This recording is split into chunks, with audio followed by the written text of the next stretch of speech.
Para louvor e glória da sua graça, a qual nos deu gratuitamente no amado.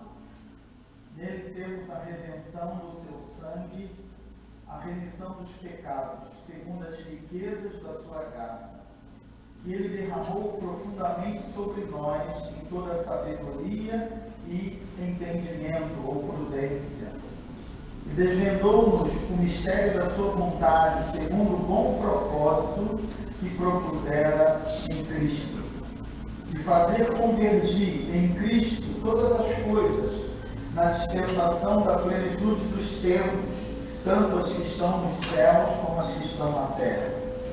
Nele digo, também fomos feito herança, havendo sido predestinados conforme o propósito daquele que faz todas as coisas, segundo o conselho da sua vontade, a fim de sermos, para louvor da sua glória, nós os que primeiro esperamos em Cristo, que é também nele que vós estáis, depois que ouvistes a palavra da verdade, o evangelho da vossa salvação.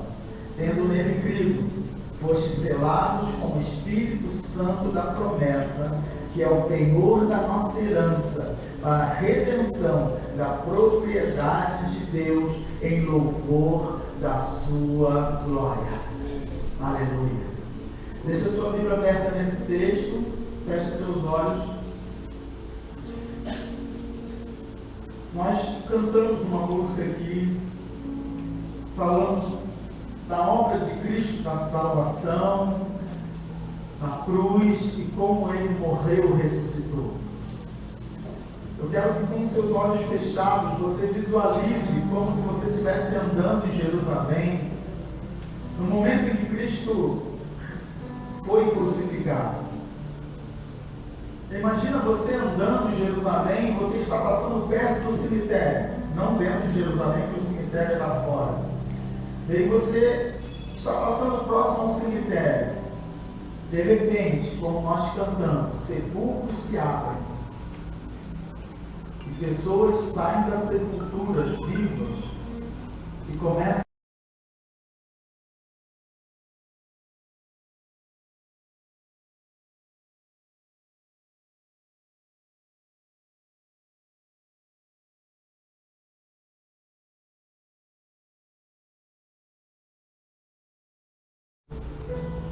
acredito que a maioria de nós sairia correndo.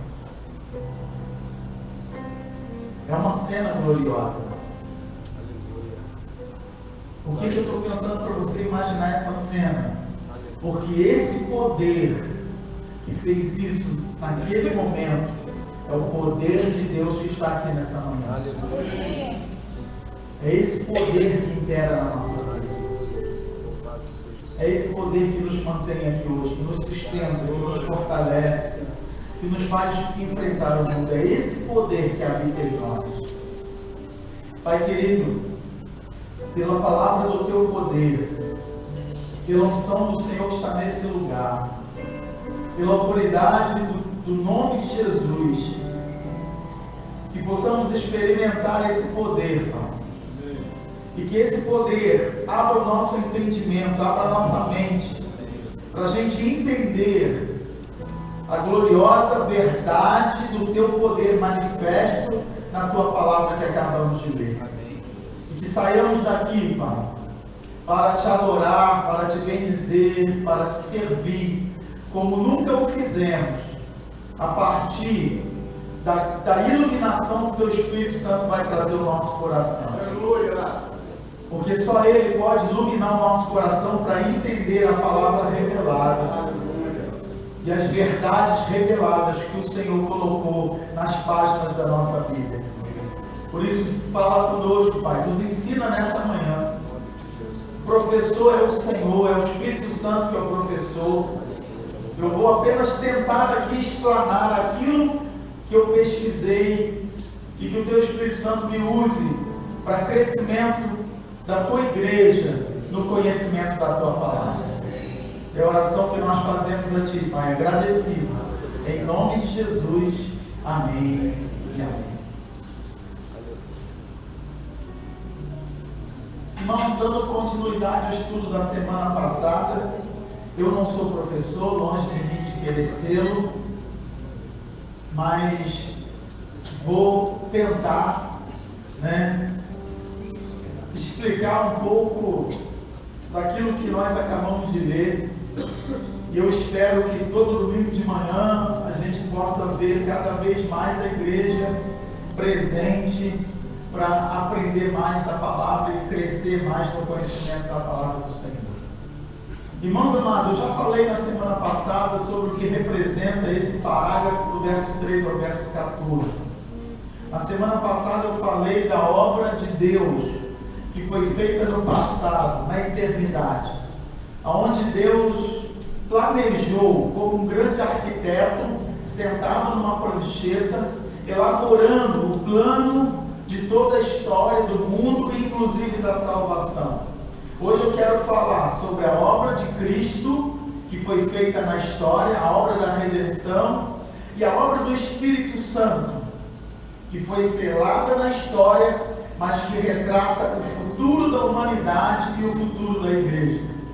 Então, o tema desses versos que nós lemos é a obra de Cristo e do Espírito Santo na redenção. Vou falar um pouquinho sobre a redenção, para que nós possamos entender o que significa. Não é somente a obra de Cristo na cruz, mas a redenção envolve a obra toda de Deus na história. E no verso 6, ele dá aquele refrão para louvor da sua glória, em que Deus fez tudo isso para louvor da glória de si mesmo.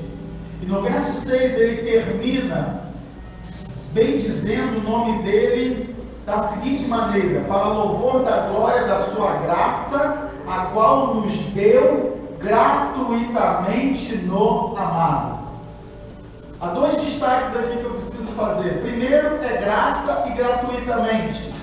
Há uma redundância, porque a palavra graça se repete aqui duas vezes para demonstrar o valor, reforçar o valor da graça de Deus. Mais uma vez, para que o mérito não seja nosso, o mérito da redenção não tem nada a ver com o homem, mas é fruto da vontade, da bondade, do amor e da graça de Deus, que Ele nos dá no amado. E essa expressão aqui usada no amado é uma expressão messiânica.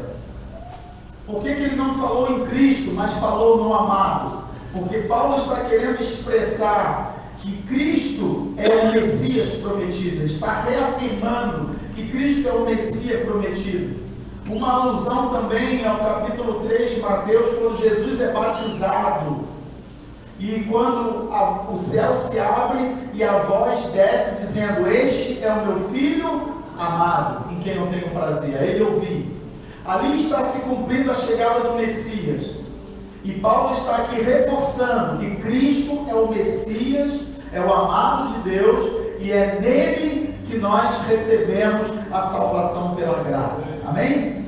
E aí, entrando no verso 7, ele vai voltar, sempre reafirmar em Cristo, do capítulo do verso 7 ao verso 12, vai falar só sobre a obra de Jesus na história. E é o que nós vamos ver agora. Nele temos a redenção pelo seu sangue, a remissão dos pecados, segundo as riquezas da sua graça. É importante a gente separar essas duas palavras aqui, redenção e remissão. Ok? Por que essas palavras são importantes? Porque elas têm diferença. Em algumas versões, talvez a sua, venha escrito redenção e redenção. Algumas versões vêm assim: nele temos a redenção pelo seu sangue, a redenção dos pecados. Algumas têm redenção e remissão. Essas palavras é a palavra que significa pagar o preço do resgate. Coloca aí para mim, por favor. Não vou ficar pedindo para trocar, não. Você vai ter que me acompanhar aí na medida que eu for falando, tá bom? Me ajuda nisso aí, para a gente poder ganhar um pouquinho de tempo. Redenção, o que significa? Pagar o preço do resgate, pagar a fiança. É como se você fosse preso e tivesse uma fiança para você poder responder em liberdade. Então a palavra redenção significa isso: você paga a fiança e você é livre e vai responder o delito que você cometeu em liberdade. Mas vamos entender uma coisa, irmãos: Deus é justo, sim ou não? Deus é justo. Quando eu falo da justiça de Deus, eu estou dizendo que Deus tem que cumprir aquilo que Ele determina por lei. Não é assim? Uma pessoa justa, ela vai cumprir a lei. Se uma pessoa errar com ela, e ela é justa, e ela vai ver que a pessoa transgrediu a lei, o que ela vai fazer? Ela vai executar a lei na vida dessa pessoa, independente dela pedir perdão ou não, porque ela é justa, ela está cumprindo a lei. Nós temos que entender uma coisa: quando nós falamos da justiça de Deus, qual é a justiça de Deus? É punir toda a humanidade, é punir todo pecador, é matar tudo, é destruir tudo. Essa é a justiça de Deus, porque o homem debaixo da justiça de Deus, ele está debaixo de ira e de condenação. Está lá em Romanos capítulo 1. Do céu se manifesta a ira de Deus sobre toda a impiedade. Ou seja, todos nós somos pecadores, e debaixo do pecado, debaixo da justiça de Deus, todos nós temos que ser punidos. Romanos 6:23 diz: porque o salário do pecado é a morte, mas o dom gratuito de Deus é a vida eterna em Cristo Jesus nosso Senhor. Amém? Então entenda isso: quando o pecado entra no mundo, ele tem que ser pago, porque o homem agora está debaixo de uma condenação, e essa condenação é o que, irmãos? É a morte. O salário do pecado é a morte. Só se tira pecado matando, derramando sangue. Por isso o sacrifício. E essa palavra redenção no seu sangue e remissão dos pecados são palavras que têm significado diferente. Eu vou explicar. Primeiro vamos entender: essa palavra pode ser traduzida por redenção, remissão, expiação e propiciação, ok? Sendo que a palavra propiciação no original é a palavra que aparece aqui, onde eu li no verso 7, para remissão dos pecados. A palavra expiação no Velho Testamento é capar. No Velho Testamento significa culpa. A culpa era coberta e a justiça de Deus era satisfeita através da confissão do pecado, o pagamento da penalidade, que era o sacrifício do animal substituto. Levítico 6, verso 7 explica isso aí. E o sacerdote fará expiação por ele diante do Senhor, e ele será perdoado de todas as coisas que tiver feito, nas quais se tenha tornado culpado. O que acontecia no Antigo Testamento, irmãos? Quando a pessoa pecava, ela se arrependia e ela ia ao templo, oferecia o seu sacrifício, o sacerdote recebia o sacrifício e ali fazia a expiação. Você está perdoado porque você pagou com a tua confissão e entregou o teu sacrifício. É o que alguns segmentos religiosos fazem hoje, de pagar penitência, né? De você cumprir as indulgências, em que você paga uma penalidade para obter o perdão através daquele sacrifício que é executado. Isso é expiação, isso é redenção. Mas quando chega no Novo Testamento, e o verso que nós estamos lendo retrata como Deus vai resolver o problema do pecado na história, Porque quando o homem pecava e oferecia o sacrifício do animal, o que acontecia com esse homem? Ele voltava a pecar, sim ou não? E quando ele voltava a pecar, o que ele tinha que fazer? Ele tinha que pegar um novo sacrifício, um novo animal, ir no templo, confessar o seu pecado, ir lá e entregar o seu sacrifício. Quando chega aqui no Novo Testamento, na obra de Cristo, olha que texto extraordinário. Ele diz: nele nós temos a redenção pelo seu sangue. Quando o apóstolo Paulo fala que em Cristo nós temos a redenção pelo sangue derramado, ele está dizendo que na história toda, nós agora estamos sendo redimidos, resgatados, restaurados pelo sangue de Jesus na cruz do Calvário. Mas a segunda palavra, remissão, ou até mesmo a própria redenção, significa perdão dos pecados. Significa uma palavra que no grego é propiciação, que é apésis. Bota para mim. É o ato de Deus pagar o preço e tirar definitivamente o pecado do homem, tornando Deus propício e favorável ao homem. Deixa eu explicar isso aqui. Quando o homem pecava no Antigo Testamento, ele tinha que entregar o sacrifício, recebia o perdão, voltava para casa. Mas ele continuava debaixo da justiça de Deus. Quando ele pecava de novo, a justiça ia vir sobre ele. Para que ela não viesse, ele tinha que ir ao templo, confessar, entregar o sacrifício e voltar, e a justiça era liberada. Mas a diferença entre essas duas palavras, que no Antigo Testamento isso era provisório. Era eliminar uma culpa provisória. No Novo Testamento, quando ele fala remissão dos pecados em Cristo, ele está usando uma palavra que é propiciação. É apésis, em que Deus paga o preço. Ou seja, Deus não é justo, irmão? Ele não tem que punir o pecado, sim ou não? Então alguém tem que pagar o preço pelo pecado. Não é verdade? Então o que Deus fez?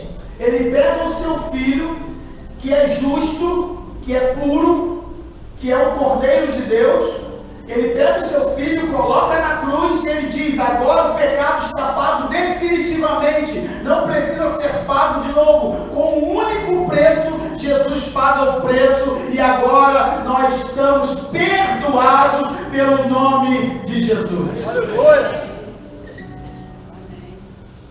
Amém? Amém? Olha o que diz Hebreus capítulo 10, verso 4. Porque é impossível que sangue de touros e de bode tire pecados. João 1, verso 29. No dia seguinte, João viu a Jesus que vinha para ele e disse: eis o Cordeiro de Deus que apese, que tira o pecado do mundo. Aleluia. Aleluia. Qual é a maior bênção que a gente recebeu em Jesus, irmão? Quando Jesus vem na história, ele não vem trazer um perdão provisório, temporário, ele vem trazer um perdão definitivo. Ele vem nos perdoar para sempre. Nós fomos resgatados nele, mas nós também fomos perdoados definitivamente. Ele não só aplacou a justiça de Deus, ele resolveu o problema da justiça de Deus, porque ele arrancou o pecado do mundo. O pecado não tem mais poder sobre nós, não tem mais domínio sobre nós, porque nós fomos lavados, perdoados, purificados, redimidos pelo sangue de Jesus na cruz do Calvário. Aleluia! Glorifica a Deus por ele.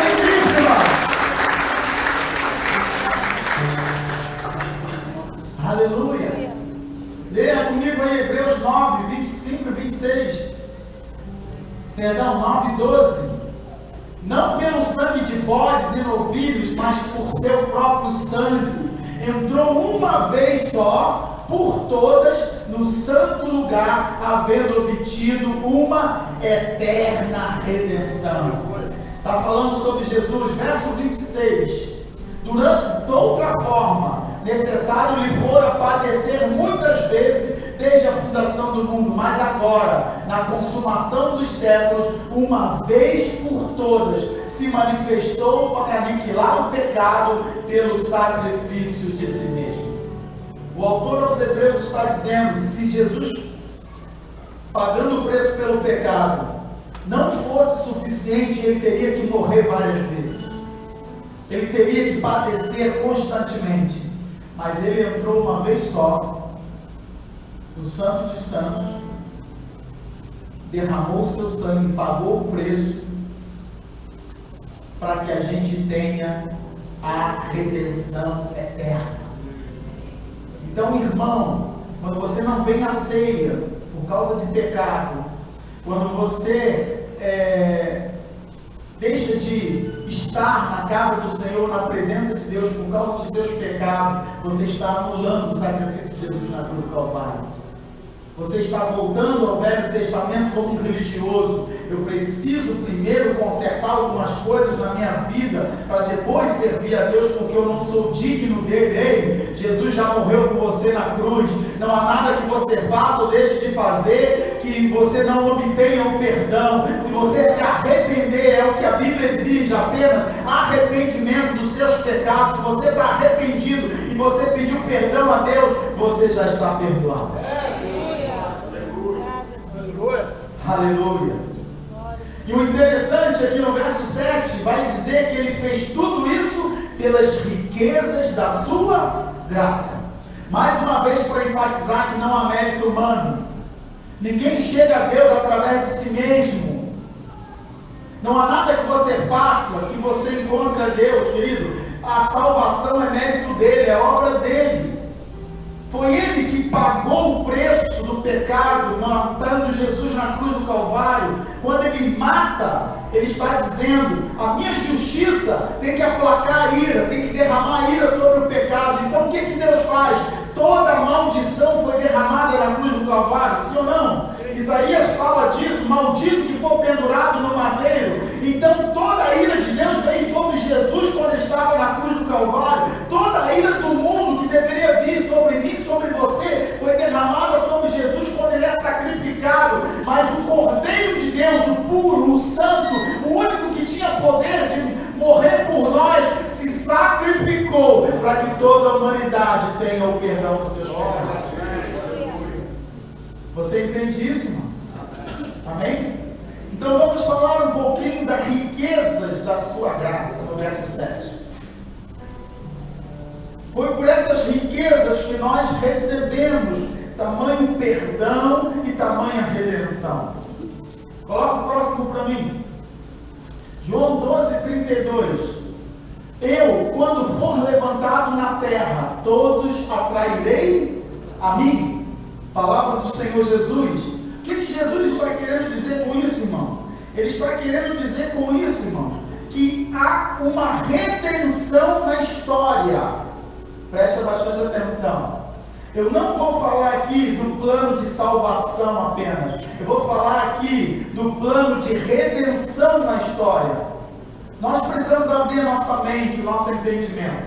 Porque você acha, ou muitas pessoas acham, que eu me converti, aceitei Jesus, sou salvo, vou para o céu, e esse é o plano da salvação. Você está redondamente enganado. Esse não é só o plano de Deus. Quando Deus planejou a eternidade, Ele planejou a história toda. O cristão precisa entender que o mundo está caminhando para o caos, que o mundo caminha para ser destruído, que o mundo vai piorar, não temos dúvida disso. Mas o cristão, ele não é pessimista em relação à história. Por quê? Porque ele sabe o desfecho da história, ele conhece a história através da revelação de Deus na sua vida. Ele sabe que no final Deus vai triunfar. Ele sabe que no final a igreja vai triunfar. Ele sabe que no final de tudo nós vamos levantar com Cristo, vamos reinar na terra e vamos governar a história, porque nós seremos o agente, o povo escolhido, o povo especial, o povo adquirido para derramar e manifestar o governo de Deus na face da terra. Mas você precisa entender uma coisa. Verso 8, olha aí comigo. As riquezas da sua graça, que Ele derramou profundamente sobre nós, em toda sabedoria e prudência ou entendimento. Essa abundância, irmãos, esse derramar aqui, é a palavra que significa abundância. Significa que Deus derramou além da medida. É dar sobrando.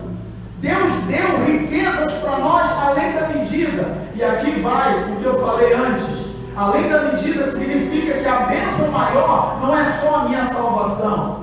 Não é só a igreja morar na eternidade. A bênção maior é que toda a história faz parte das riquezas que Deus derramou para mim como igreja.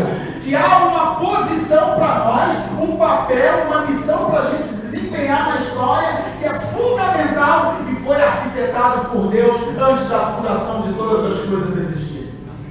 Você sabe o que é isso, irmão? Você sabe que plano é esse? Nós vamos falar um pouquinho dele ainda aqui mais à frente. Então coloca aí, abundância com sabedoria e prudência. O que essas duas palavras significam? A obra perfeita de Deus. Escreva isso. Quando Deus fala que Ele derrama essas riquezas da sua graça de forma abundante sobre nós, aí a igreja diz que Ele faz isso de forma perfeita. Ele faz isso de forma maravilhosa, extraordinária, com uma perfeição que a sabedoria humana não consegue realizar e não consegue entender. Heliogestite. Você talvez nunca ouviu falar nisso, ou alguns que fez teologia ouviram. Heliogestite. Essa palavra significa a história da salvação. Isso é um termo teológico em que estudiosos estudam a Bíblia toda, apenas aplicando e entendendo a história da salvação.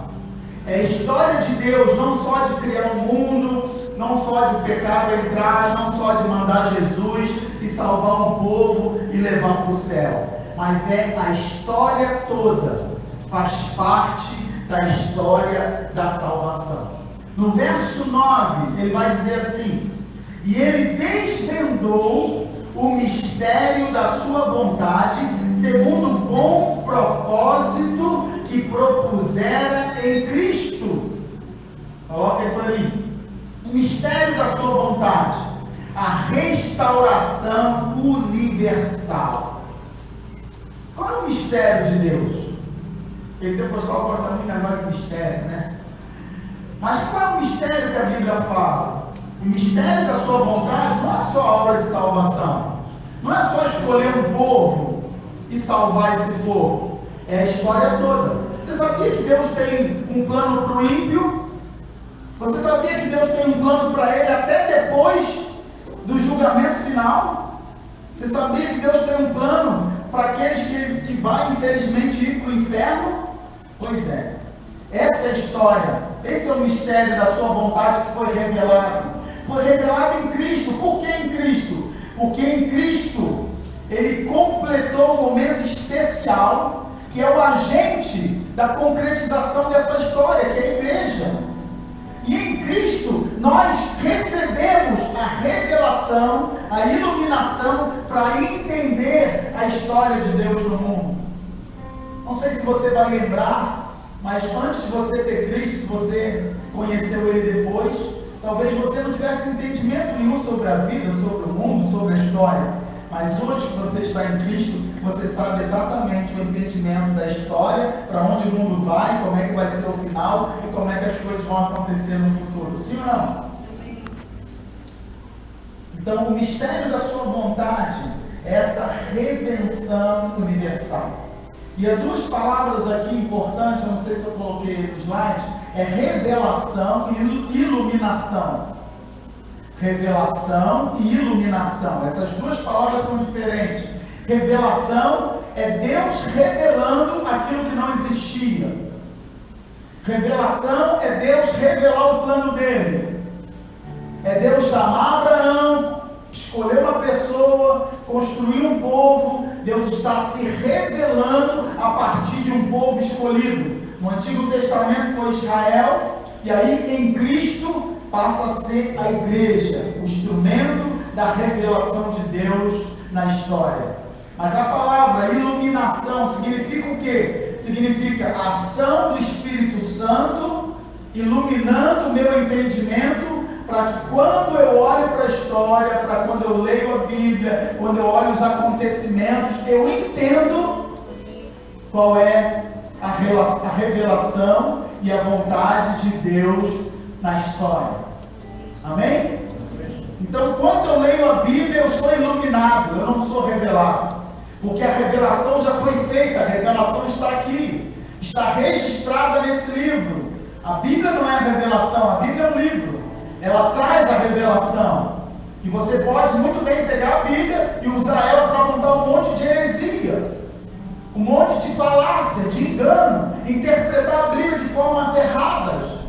Porque na verdade você não está sendo iluminado pelo Espírito Santo, mas quando você é iluminado pelo Espírito Santo que habita em você, ele testifica que a palavra de Deus é a verdade e você passa a entender a palavra revelada de Deus. Amém? Está dando para entender isso aí, irmão? Amém? Ok. O mistério da sua vontade. O que é a vontade? Vontade de Deus. Aí eu preciso ensinar duas coisas para você: vontade soberana e a vontade especial, ou vontade particular. O que é a vontade soberana de Deus? Deus dá o sol sobre justos e injustos, sim ou não? Se você trabalhar, você vai comer o fruto do seu trabalho, sim ou não? Então o ímpio trabalha, ele não agrada a Deus, mas ele come fruto do trabalho dele, porque ele trabalha bem. E ele ganha dinheiro com isso, sim ou não? Isso é a vontade soberana. São coisas que Deus determina e que não vão mudar. São vontades que Deus vai ter que fazer.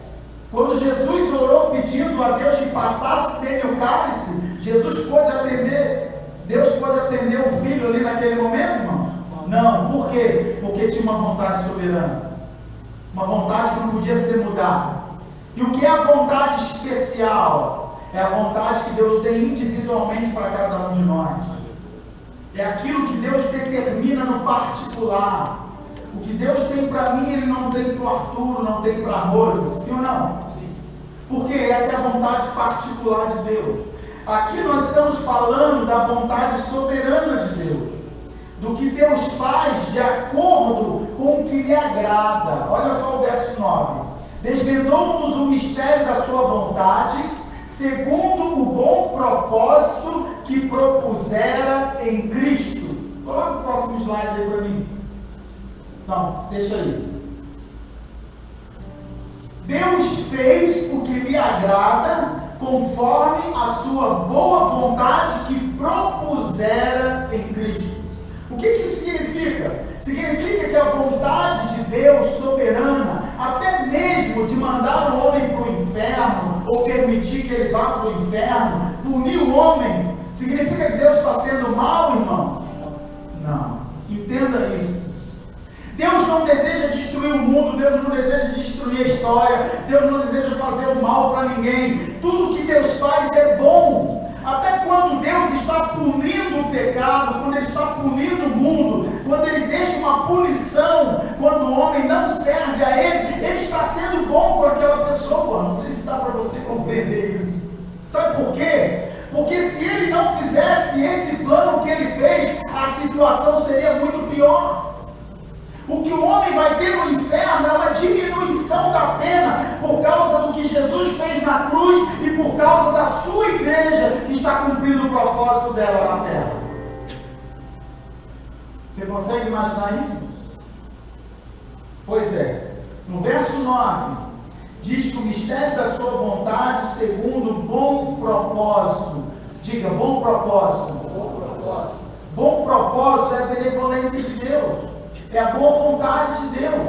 Deus não quer manifestar um poder destruidor.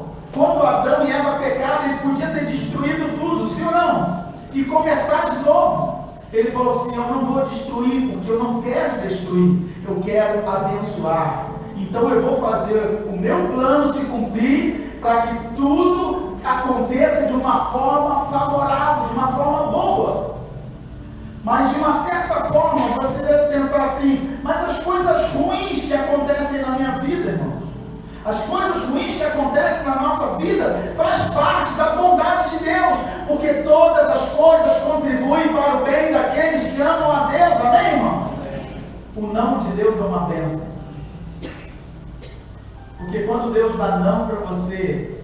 está impedindo que alguma coisa que você acha que seja bom, mas que na verdade é mal, aconteça na tua vida. Então, quando eu olho para esse texto, eu entendo o seguinte: Deus é bom. Você lembra na criação do mundo? Criou Deus os céus e a terra, e no final ele sempre dizia o quê? Viu Deus que era bom. Tudo que Deus faz é bom, irmãos. Então, se eu ficar desempregado, não é ruim, é bom, porque o meu Deus é bom, e eu sirvo a Ele, eu ando na revelação dEle, eu confio em Cristo. Então, se eu estou em Cristo, eu tenho certeza que alguma coisa boa vai ser produzida aos momentos ruins que eu enfrento. Então, eu tenho que ser alegre, otimista, um adorador, um servo fiel ao Senhor, porque o meu Deus é bom em tudo o que Ele faz. Posso ouvir um amém? Amém. Aleluia. Plenitude dos tempos. Quando que Deus fez isso? Verso 10. De fazer convergir em Cristo todas as coisas na dispensação da plenitude dos tempos, tanto as que estão nos céus como as que estão na terra. E aí a gente precisa entender uma coisa importante. O que é a plenitude dos tempos? É o tempo certo. A palavra tempo aí é kairos.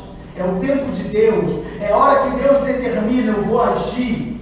Deus mandou Jesus na plenitude do tempo. Deus mandou Jesus. Não, aí você percebe que é tempos, é plural.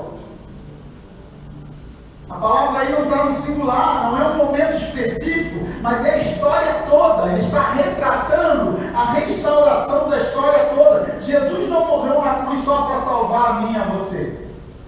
Jesus não morreu na cruz só para construir a igreja. Jesus morreu na cruz para a restauração de todo o universo. O universo é infinito, irmão. Sim ou não? Sim. O universo é maior que Deus?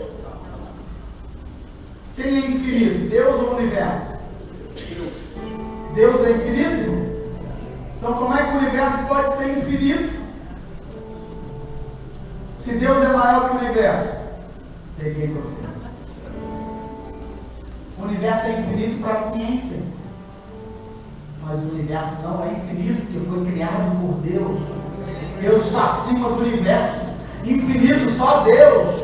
Eterno só Ele. O universo pode ser muito grande, a gente pode não ter noção, mas o nosso Deus é tão poderoso, tão grandioso, que Ele criou algo que o homem não tem dimensão de mensurar, porque Ele sabe que o homem é finito, mas o nosso Deus é maior que o universo. Ele é infinito. O universo é finito porque foi criado pelo nosso Deus.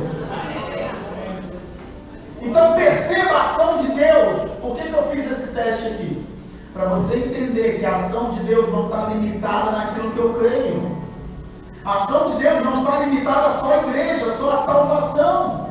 Deus tem um plano todo, irmão. Se você for estudar, vai dar para a gente falar sobre isso aqui, seja em Apocalipse, eu vou falar da dispensação dos tempos e da convergência em Cristo. Deus está dizendo que Ele tem um plano para a história toda. Quando a igreja for arrebatada, quando a igreja voltar para reinar com Cristo, e o ímpio for punido, for lançado no inferno, Deus vai destruir essa terra, e Ele vai trazer, Apocalipse 21, novos céus e nova terra, onde habita justiça. Olha a justiça de novo aí, porque Deus quer estabelecer a justiça dEle. O papel da igreja no reino de Deus é estabelecer a justiça de Deus. E quando Deus diz que Ele vai trazer um novo céu, uma nova terra em que habita a justiça, quem vai governar nessa nova terra, no novo céu? A igreja, irmão. E quem será punido nesse novo céu, nessa nova terra? Os perdidos. Eu posso não te trazer detalhes, até porque eu não sei muita coisa, mas eu sei que o inferno será uma sentença de punição, em que os ímpios, os perdidos, vão pagar o preço pela desobediência e pelo fato de não se arrepender e não aceitarem Jesus.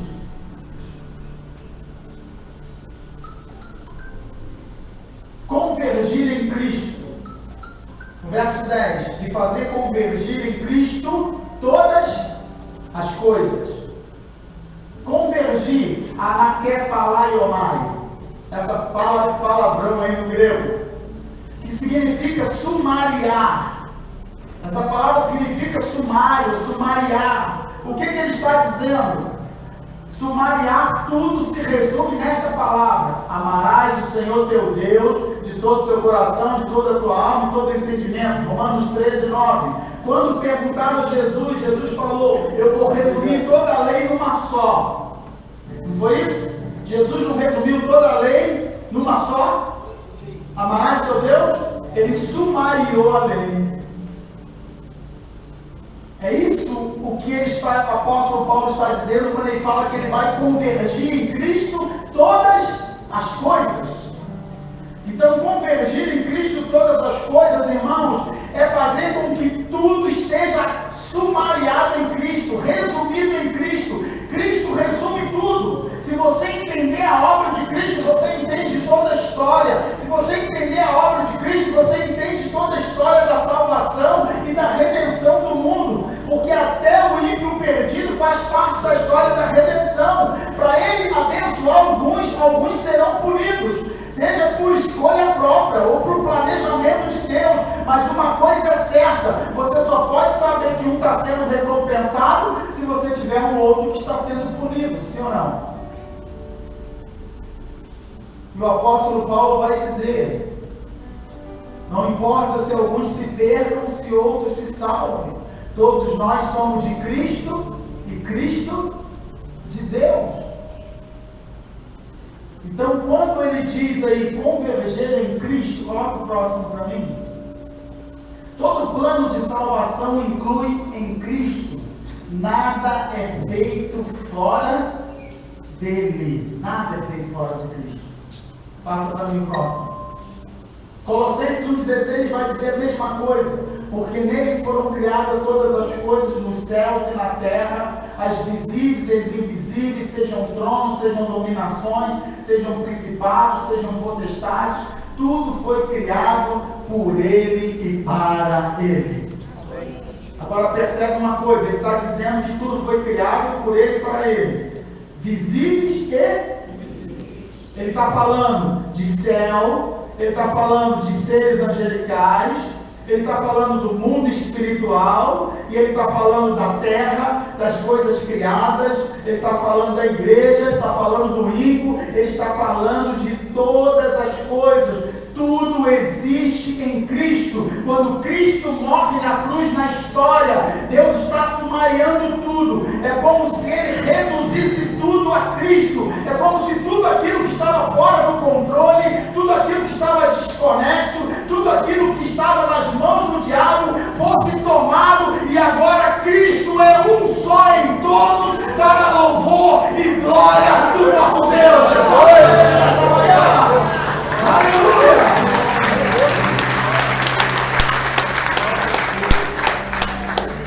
Esse é o mistério da sua vontade. O mistério da vontade dele, querido, é fazer uma restauração universal. E o que é mais maravilhoso, a quem que Deus escolheu revelar o mistério dele? Por que ele não revelou aos cientistas? Por que ele não revelou a Darwin? Revelou para você. Glória a Deus. Aleluia. Somos vasos de barro, mas Deus escolheu colocar um tesouro dentro desses vasos de barro.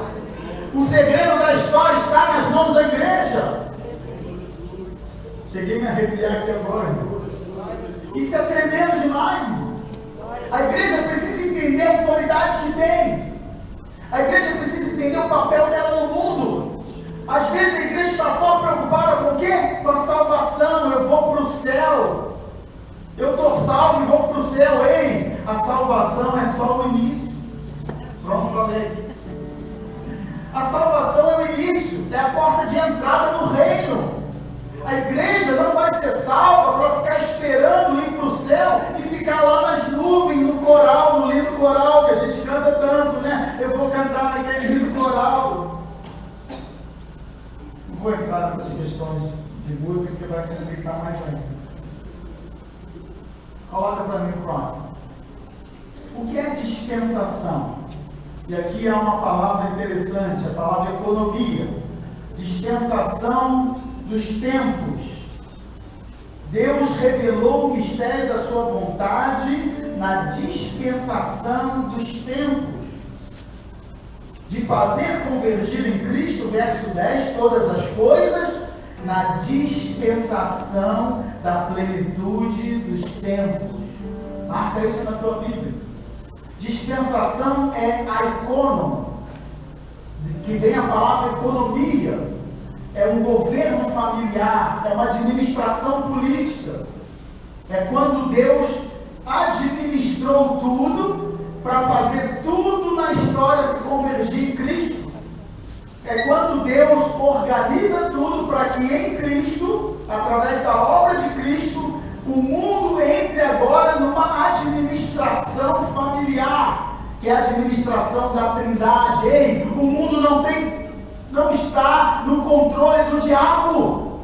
Não é o diabo que determina quando vai chover, quando vai desabar um morro. Não é o diabo que determina a violência. Não é o diabo que determina as situações que estão acontecendo lá fora. Ei, só tem um no trono, e esse que está no trono é o nosso Deus. E à destra dele está Jesus. E o Espírito Santo está em nós, nos revelando, nos iluminando, para a gente entender que 1000 cairão ao teu lado, 10.000 à tua direita, mas tu não serás atingido. Igreja de Jesus, receba autoridade, receba poder, toda sua posição.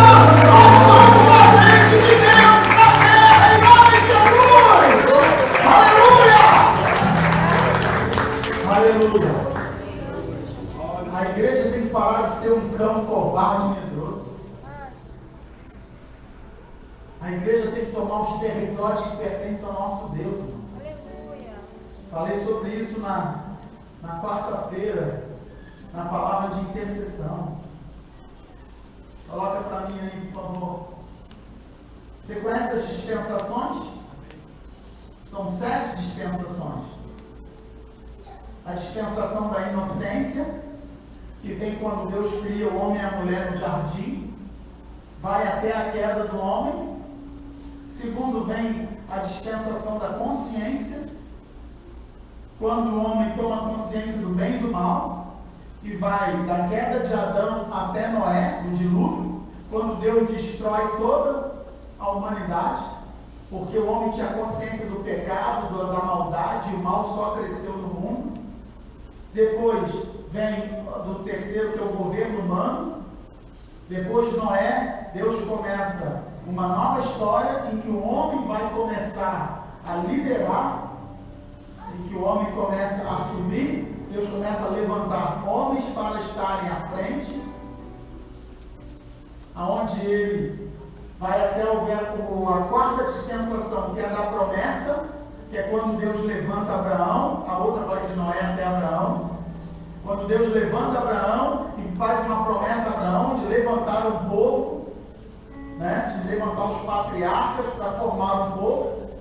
A dispensação da promessa vai até a dispensação da lei, que é o período do deserto, quando Deus tira o povo do Egito e levanta Moisés para governar o povo pela legislação mosaica.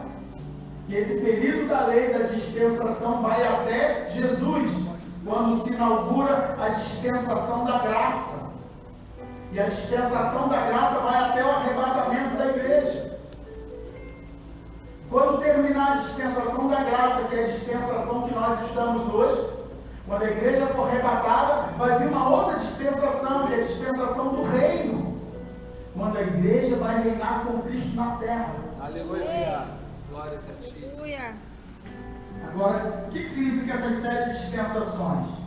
Essas 7 dispensações revelam que Deus trabalha por tempos determinados na história. Dispensação da inocência, e aí você lembra, por que inocência? Deus só mandou o homem dar nome a animais, fazer sexo, gerar filho, cuidar de jardim, coisa simples. O homem não tinha noção de pecado, de coisa errada, e veio da consciência. Deus determina tempos na história que ele chama de dispensações. Mas essa palavra aqui, dispensação, não tem nada a ver com as 7 dispensações. Essa palavra aqui, dispensação da plenitude dos tempos, significa um planejamento geral. Deus está falando aqui que em Cristo, naquele momento, há 2020 e poucos anos atrás, quando Cristo veio, ali era o auge da economia, o auge da administração de Deus, de fazer com que todas as coisas convergissem em Cristo. Está dando para entender? Amém? Coloca o próximo para mim. Respondeu Jesus, porque os discípulos fizeram uma pergunta para ele: é nesse tempo que vai restaurar Israel? Eles estavam perguntando: é agora que Israel vai reinar no mundo? Eles nem sabiam que o reino não estava mais na mão de Israel. Aí Jesus fala: a vós não vos compete saber os tempos ou as épocas que o Pai reservou para a sua própria autoridade. Ele estava dizendo que essa dispensação, para que tudo se cumprisse, se concretizasse, era o Pai que havia planejado antes da fundação do mundo. Coloca para mim o próximo. Todas as coisas é uma palavra grega, lapanta. Significa que todas as coisas, envolve tudo, eu já falei isso, seres espirituais, seres materiais, Israel, gentios, até os perdidos. Todo tipo de gente, todo tipo de ação, todo tipo de coisa está resumido em Cristo. Por que a igreja tem que ser cristocêntrica? Entende por que a igreja tem que ter baseada em Cristo? Porque tudo que nós fazemos é em nome de Cristo. Porque por Ele e para Ele seja a glória eternamente. Aleluia. Porque Deus colocou em Cristo, Ele disse: é-me dado toda a autoridade no céu e na terra. Está dando para entender, irmão? E você vai entender melhor isso aí quando a gente partir para o verso 11, 12, 13 e 14. Coloca para mim aqui, por favor.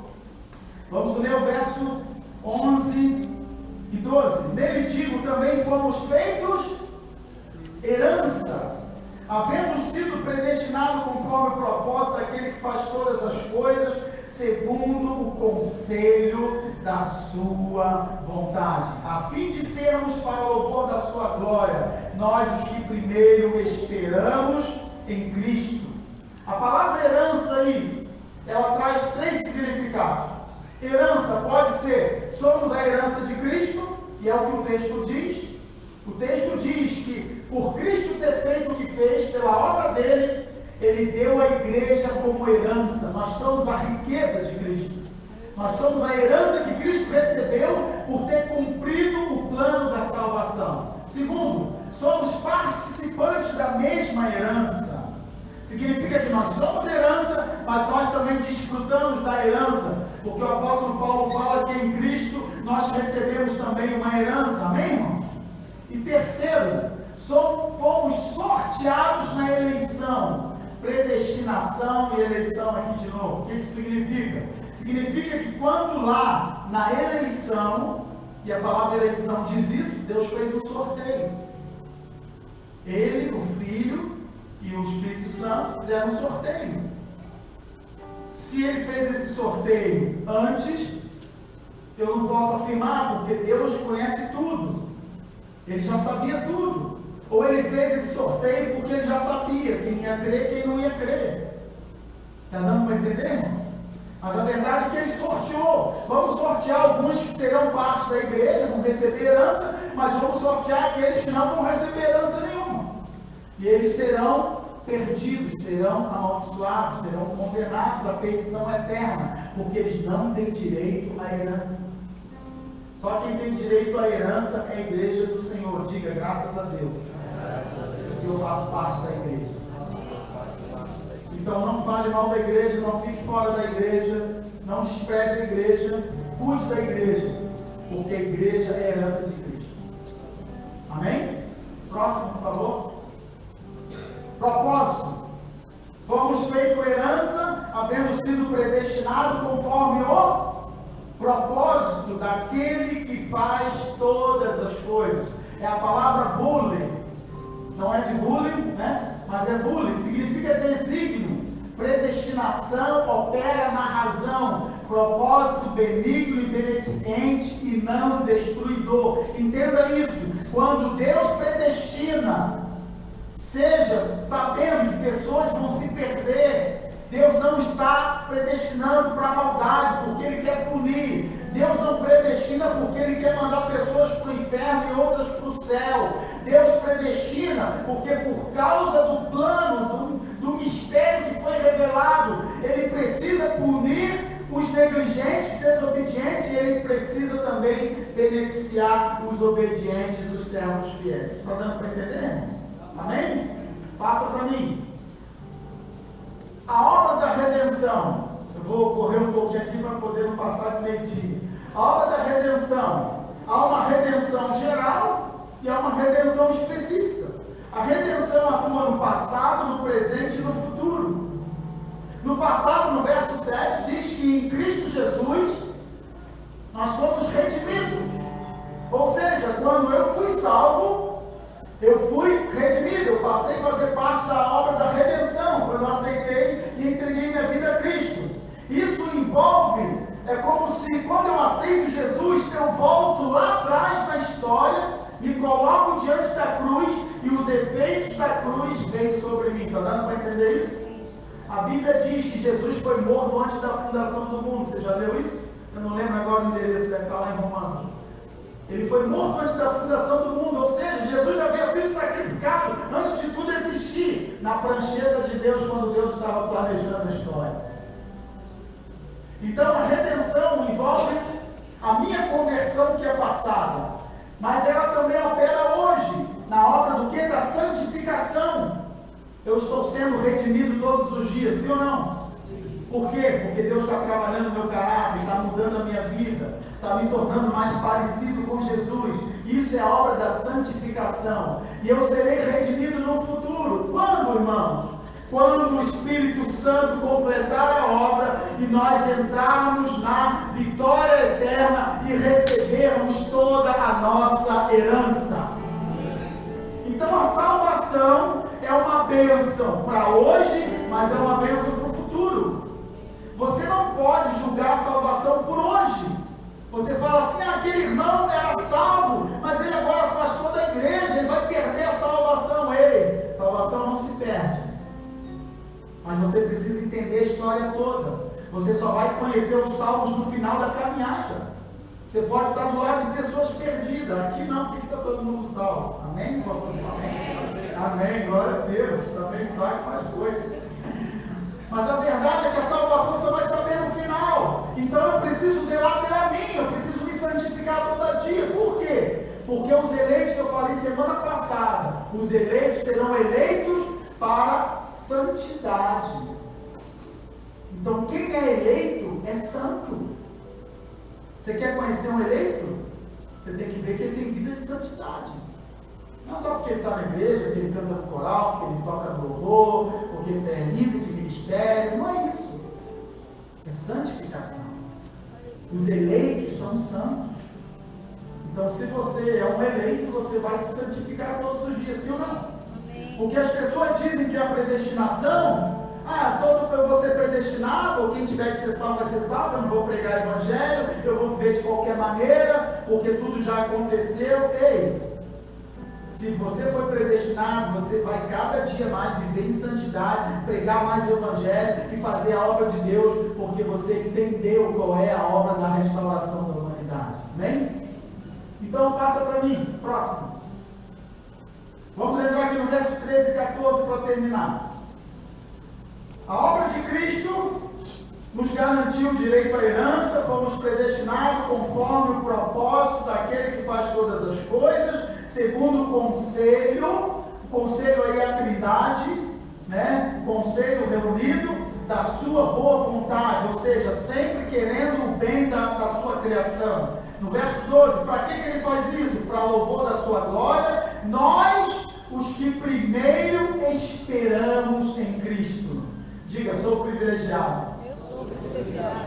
Porque primeiro ele começou a glorificar o nome dele através da minha vida. Amém? Verso 13 e 14. É também nele que vós estáis. Olha isso. Amém. Aleluia. Glória a Deus. Depois que ouviste a palavra da verdade, o evangelho da vossa salvação, tendo nele crido, fostes selados com o Espírito Santo da promessa. Aqui está o livre-arbítrio, irmão. Verso 13. Pode botar aí na tua Bíblia. Livre-arbítrio. Porque você teve que crer para fazer parte da igreja e receber herança. Sim ou não? Se você não cresce, você não teria direito. E aqui está o resumo do Evangelho.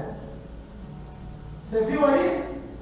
Qual é o resumo do Evangelho? Primeiro eu tenho que ouvir a palavra da verdade. Depois eu tenho que crer em Jesus. Para depois ser selado com o Espírito Santo da promessa. Entendeu? Essa é a obra da salvação. Esse é o resumo do Evangelho. E uma outra coisa que você precisa entender é a palavra promessa. Vou falar do Espírito Santo agora. Verso 13 e 14 fala da redenção do Espírito Santo, que é futuro. Isso vai acontecer no futuro. Mas nós ganhamos duas bênçãos no presente. Que bênção é essa? Primeiro, o selo. O que a palavra selo significa? É a palavra espragizo. Selar, marcar. Significa que você recebe uma marca. Quando você entrega a sua vida a Cristo, o Espírito Santo vem, habita em você, selando você. O que marcava o povo de Israel no passado, irmãos? A circuncisão. O batismo é uma marca. A marca que eu me batizo na igreja é porque eu recebi o selo do Espírito. Eu fui selado. Essa palavra significa garantia de propriedade. Eu tenho uma marca em mim. Eu não pertenço mais a mim mesmo. Eu não pertenço mais a esse mundo. A partir de agora, eu sou propriedade exclusiva do Senhor Jesus. Amém, irmão? A segunda coisa que a palavra selo significa é autenticidade. Perdão, fui para o 3, né? Autenticidade. Significa o quê? Provar quem você é.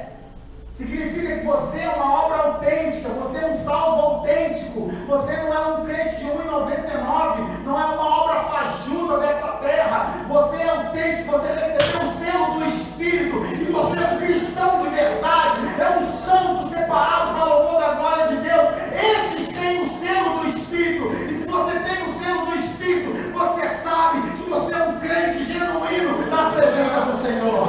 Amém? Aleluia! Louvado seja Deus! Mas uma outra palavra que significa selo é a garantia. Significa que o documento foi lacrado. Você lembra quando o túmulo de Jesus foi lacrado para ele ser o quê? Inviolável. O selo de Roma lacra o túmulo, pediram os sacerdotes. Para quê? Para que os cristãos não violem o túmulo. Se o selo de Roma estiver lá, ninguém podia violar o túmulo. Sabe o que Deus fez? Abriu a porta do túmulo sem violar o selo. E é a mesma palavra que está aqui. Mas sabe o que significa? Significa que quando o crente é salvo, ele recebe um selo. E quando o Espírito Santo sela você, o diabo não pode violar. O diabo não tem poder sobre a tua vida. Ele não pode tocar nela. Ele não pode entrar na tua vida. Quem tem o selo do Espírito não pode ser possuído por um demônio, meu irmão. Se está possuído é porque não foi selado ainda. Quem tem esse mistério, meu irmão, quem tem o selo do Espírito, o diabo não tem poder para tocar. Porque ele recebeu o selo do Espírito Santo da redenção eterna. Aleluia! Louvado seja Deus. Amém, irmão? Porque o demônio às vezes fala assim: nesse aí eu não posso tocar. Hã? Por que às vezes o demônio vai a noite aí e olha só, esse crente aí eu não posso mexer com ele? Por quê?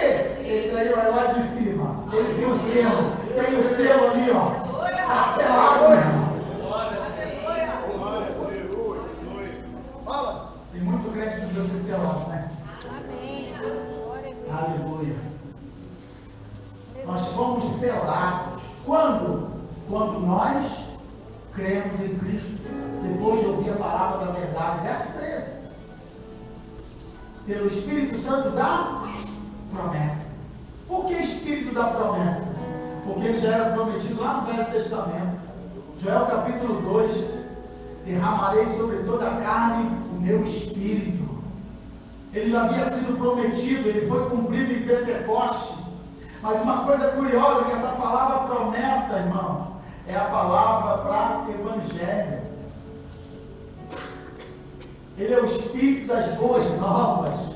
É ele que convence o homem do pecado, da justiça e do juízo. É ele que abre a nossa visão para o evangelho. É o Espírito Santo que atua em nós, nos fazendo entender o evangelho, o que é o evangelho, o que é a obra de Deus. Ei, o evangelho não são só os escritos dos 4 primeiros livros do Novo Testamento. O evangelho não é só contar a historinha de um Jesus que morreu na cruz e ressuscitou. O evangelho é a história toda, é entender tudo, é entender quem governa, como o mundo vai terminar, a posição da igreja, a posição dos perdidos, o que nós vamos fazer no reino. O evangelho é o mistério que estava oculto na história da redenção da humanidade, irmão.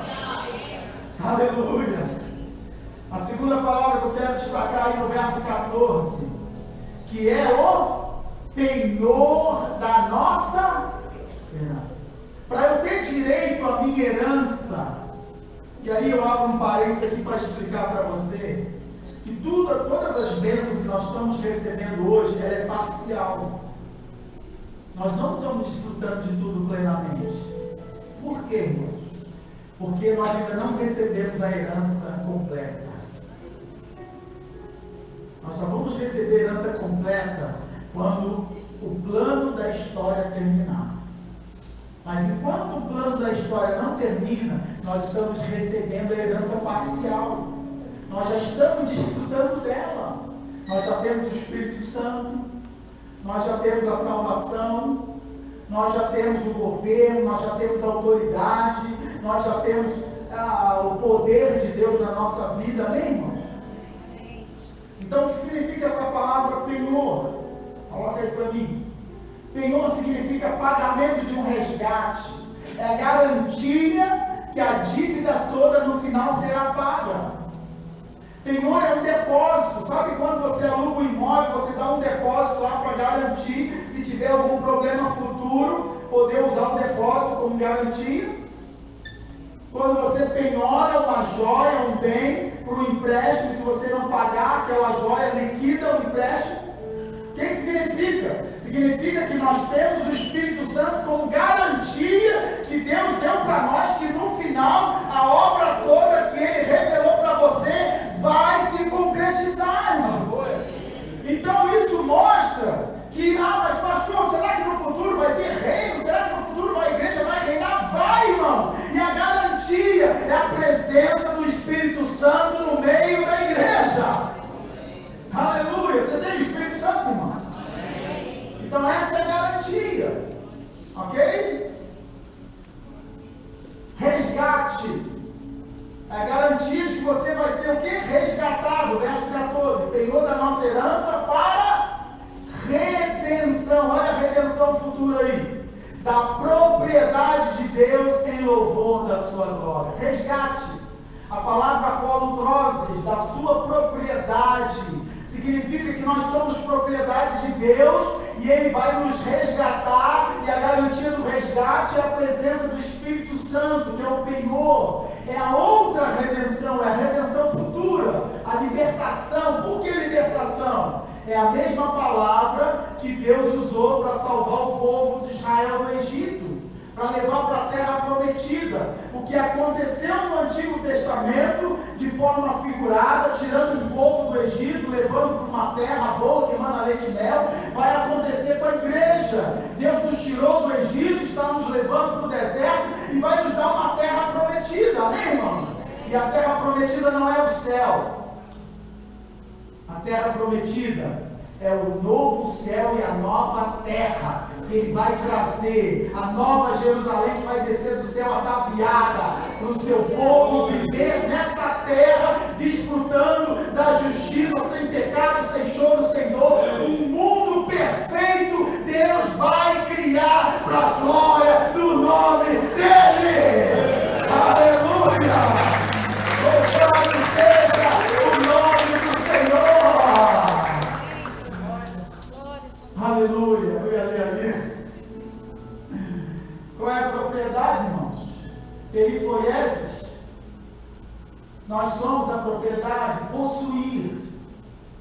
espiritual significa possuir, propriedade.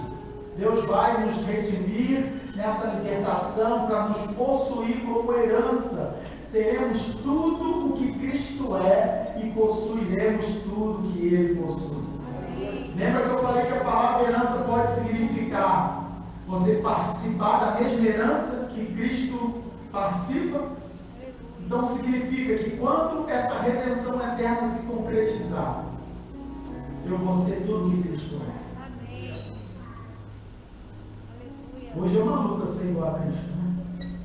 Mas quando chegar aquele dia que eu passar pelo processo da santificação, quando chegar lá, eu vou chegar lá completo. Não vai ficar nada pendente.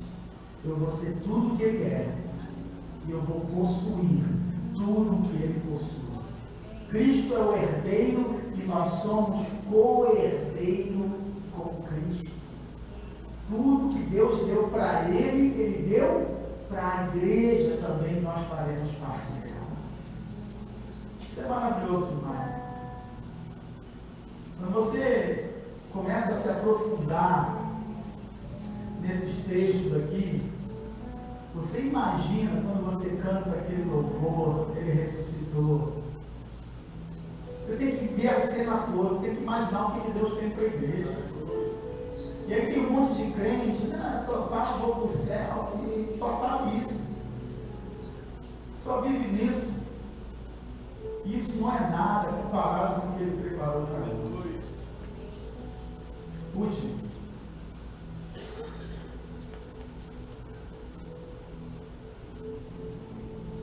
Quando a herança será completa para louvor da sua glória. Por que ele vai fazer tudo isso? Para louvor da sua glória. Não tem mérito em nós. É para louvor da glória de Deus. Essa obra maravilhosa que Deus vai fazer para louvor da glória de Deus. E o que me encanta é que eu faço parte dessa história. Você faz parte dessa história. Não viva a vida cristã de qualquer maneira. Leva Deus a sério. Seja o melhor crente que você puder ser, porque você quer ser um eleito.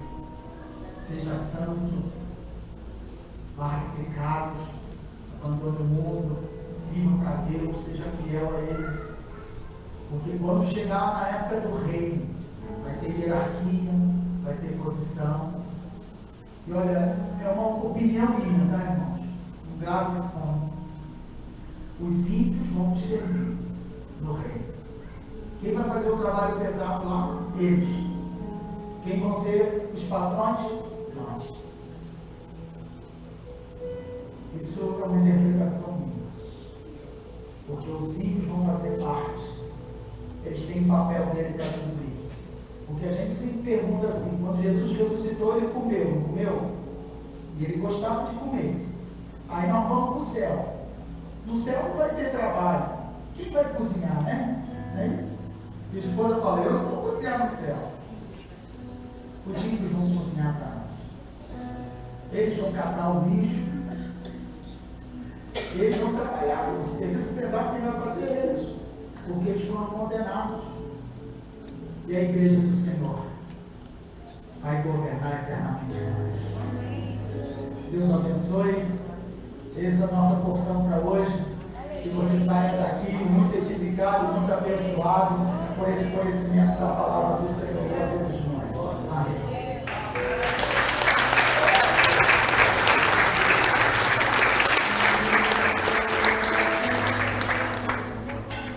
Fica de pé no seu lugar.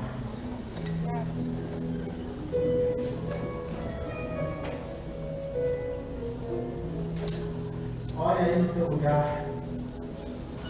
Agradeça a Deus por fazer parte desse projeto. O mistério que estava oculto foi plenamente revelado em Cristo Jesus. E nós fazemos parte dessa história. Somos agente da revelação dessa história no mundo. Temos que falar desse evangelho. Temos que tirar os perdidos de onde eles estão. Temos que salvar as pessoas para que elas possam reinar com Cristo junto conosco. É por isso que a missão da igreja é pregar o Evangelho.